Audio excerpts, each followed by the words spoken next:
Now, we're going to focus on another how, and I'd ask you to apply it in your life.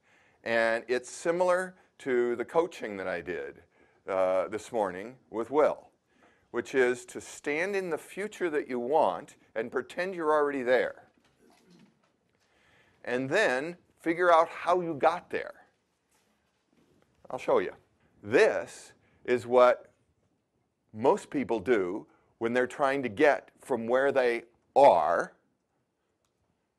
to where they want to go, which is they look at where they've been and extrapolate toward the future that they want. It's just, almost everybody does it that way. And it's almost common sense. We look at how much profit we've made, and we extrapolate how much profit we think we can make.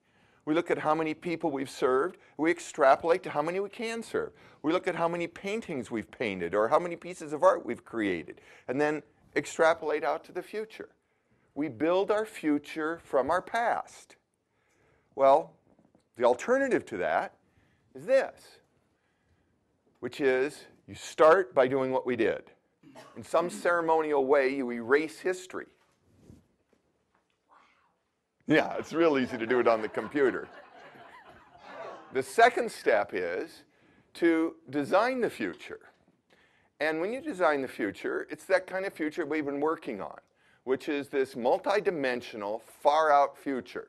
So you're designing a future that's got creativity, the wilder the better. It's got comprehensiveness. It's in every area of life. You want to design your financial future, your social future, your work future, your contribution future, your spiritual future, every domain. And you also design that multi-decade, multi-century future.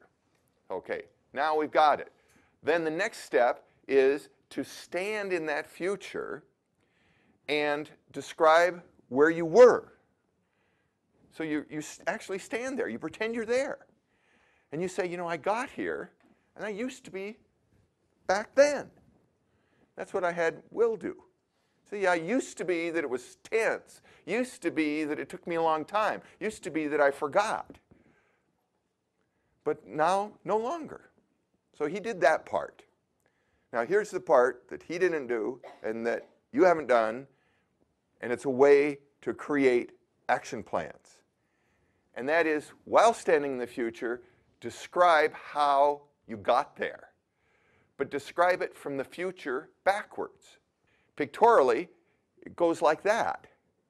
So you're describing multiple ways that you got to the future, but you're describing them from the future backwards.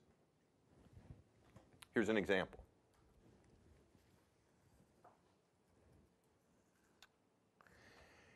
It's 2020.